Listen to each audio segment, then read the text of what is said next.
Lovely. Hi, this is Catherine from Taking Tea with Catherine. I'm drinking a cherry hibiscus tea from Spices and Teas, Tease. It's shop's and website, so you can look it up if you want. Cherry hibiscus is a very summer theme, staying very on theme this month. And the big theme, of course, is Jane Austen. Jane Austen July. We're almost halfway through July, and I've made some headway, but we're not going to talk about that today. We're going to talk about the host of the Jane Austen July also came up with a book tag for YouTube. So there's 7 questions, and I thought I'd have a go with them. The first one is, what is your favorite Jane Austen book? That's easy. We talked about this last week. Persuasion. Love it.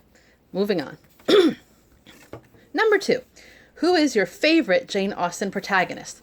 This took me a little bit of thought because, my favorite book is Persuasion, which means I really love Anne Elliot, so she's really up there, but the person who just keeps coming into my head is Elizabeth Bennet. I love Elizabeth Bennet.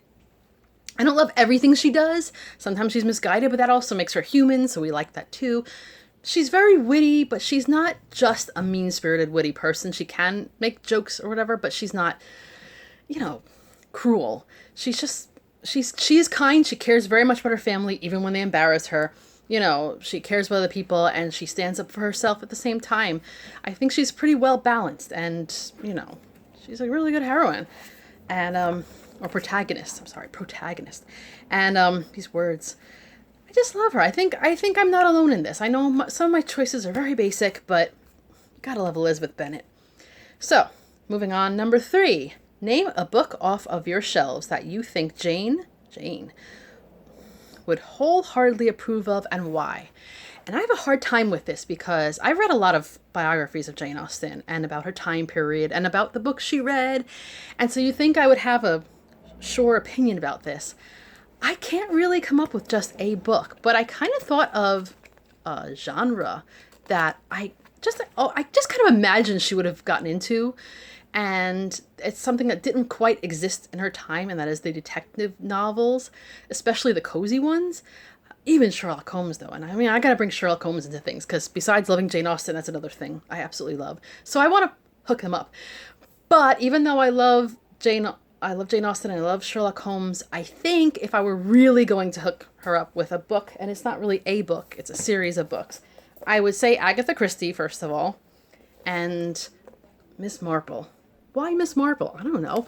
Well, mainly because she lived in a small town, so it was all that kind of small townedness that Jane Austen would have been used to, and Miss Marple was clever.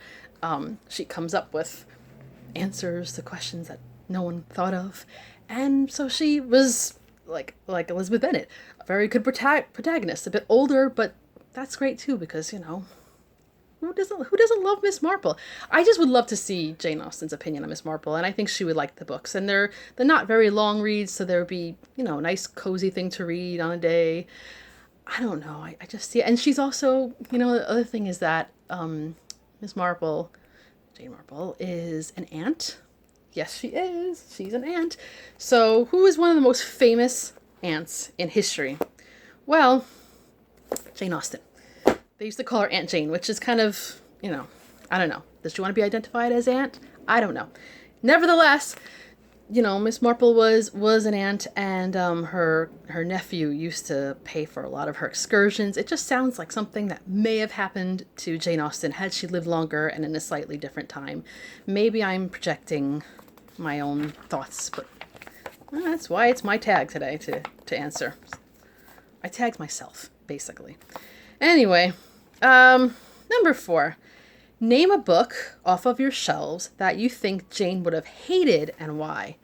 And that's another thing that's really hard to answer, but I don't know. I don't know about a specific book, plot, or whatever, but I kind of think,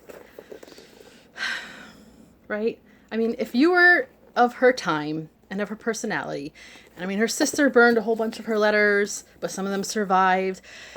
I don't know. I always get this feeling that she was a little more private. Maybe that was just because of her time period, and maybe now she wouldn't have minded as much had she lived longer.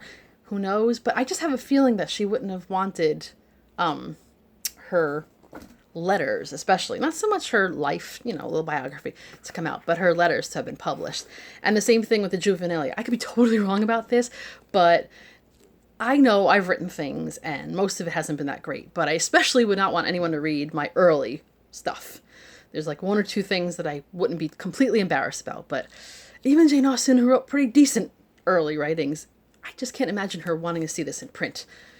Again, I could be wrong. And also, Jane Austen and Charlotte Bronte, do you really think she'd want to be hooked up with someone who hated her? And why Charlotte Bronte? Why did you hate her?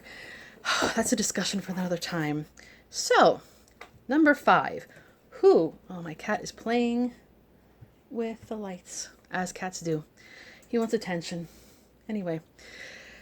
Number 5. Who is your favorite minor Jane Austen character? And there are so many wonderful minor characters. I think most of them are better than the major ones because they're just those little ingredients that you throw in to sweeten things up or to sour things up. But I have to say, and this is a couple, the Crofts, Admiral and Mrs. Croft in Persuasion, I love them because, well, first of all, they're a good couple. They love each other. She travels with him when he goes about his Navy stuff. I mean, that's pretty brave. I don't know if I could do that. Well, I get seasick. That's why I can't do that. My cat is trying to go out the window.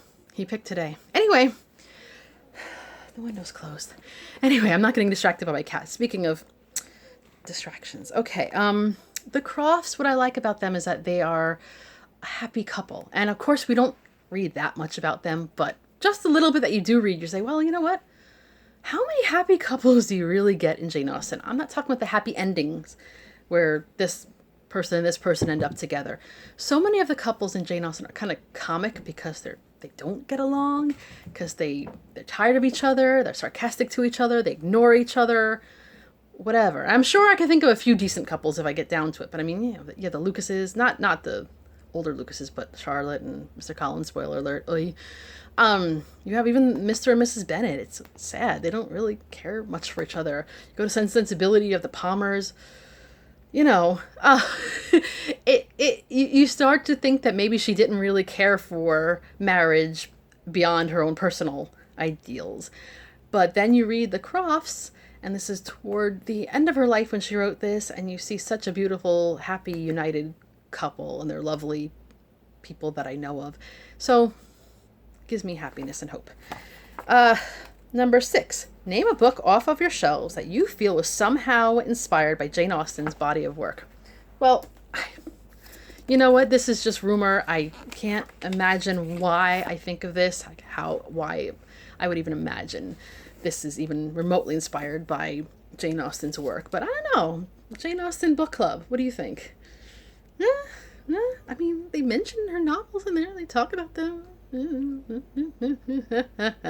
Yeah, anyway, I haven't read this novel in quite some time, but as I will probably talk about later, I did just see the movie again, and I don't remember how exactly faithful it is, but I mean, obviously it's inspired by Jane Austen, but it's a fun read. And I'm just gonna also say that the order that they read the books is not exactly, but very close to the order of ranking from my least to most favorite books, which when I was watching it, I was like, wow, oh, weird. Not important. Anyway, so last one, number 7, another one where I have more choices than I can even, too many choices, many more choices than the ones I like. Number 7, which Jane Austen character do you simply love to hate? Why is it that we love to hate fictional characters? I think they're just the way they're written, and Jane Austen was able to write ridiculous and even mean. And then there's ones that I love to laugh at or make fun of and I wouldn't want to know in my life. And I almost picked Lucy Steele because I just finished Sense and Sensibility, and do you hear this music? I'd love to hate this person anyway. I'm not a hateful person, but Lucy Steele is just so opportunistic and conniving. What she put her fiance through, and then she dumped him. It's just, I'm giving away spoilers, but you know what? If you haven't read it yet, you'll probably forget what I said by that point. Anyway, so I thought about her, but she's not the one. She's not the one. The one is Mrs. Norris from Mansfield Park.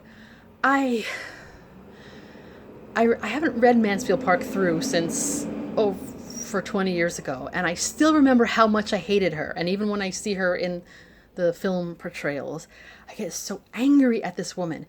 In Mansfield Park, she is the one who basically suggests that Fanny Price lives with the Bertrams. So you think, oh, she's a good person. She cares about her little niece and she wants what's best for her. And it's like the last nice thing she does for Fanny Price. And then throughout Fanny's whole upbringing at the Bertrams' home, she does nothing but bully her and speak cruelty to her and just put her down in every possible way.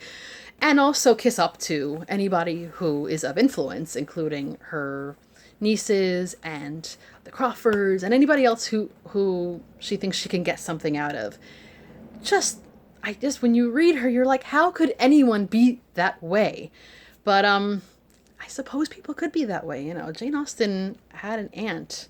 I'm obviously reading a lot about Jane Austen now, so I'm remembering a lot of these things. She had one aunt who, I don't know, I think of her more as a Mrs. Dashwood, or not Mrs. Dashwood. Mrs. Dashwood. Yes. Not the sensibility, not the mother, but the Fanny Dashwood. Okay, we've established that. She was more like that in the sense of keeping, money grasping, but she didn't seem like the nicest person.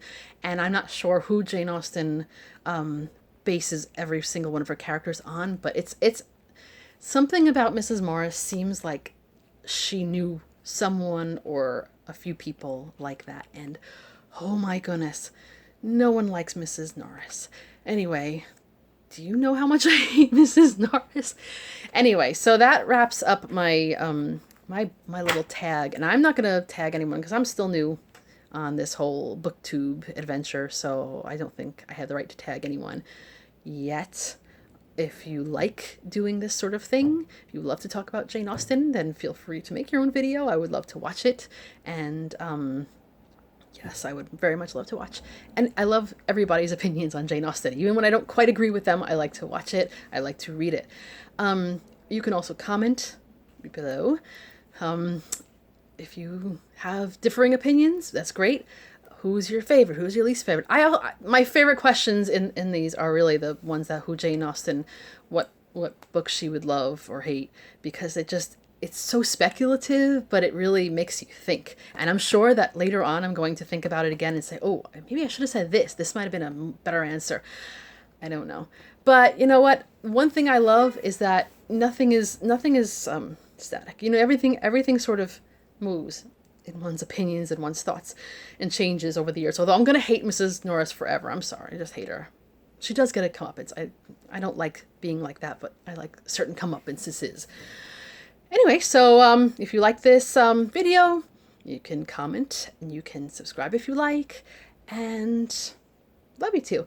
Hope to see you soon. In fact, hope to record a few more videos soon. I have a few ideas, not all Jane Austen ideas, but they're definitely going to be there because this month is certainly not over. And nice talking to you, and I hope you have a lovely day and a lovely weekend. Bye!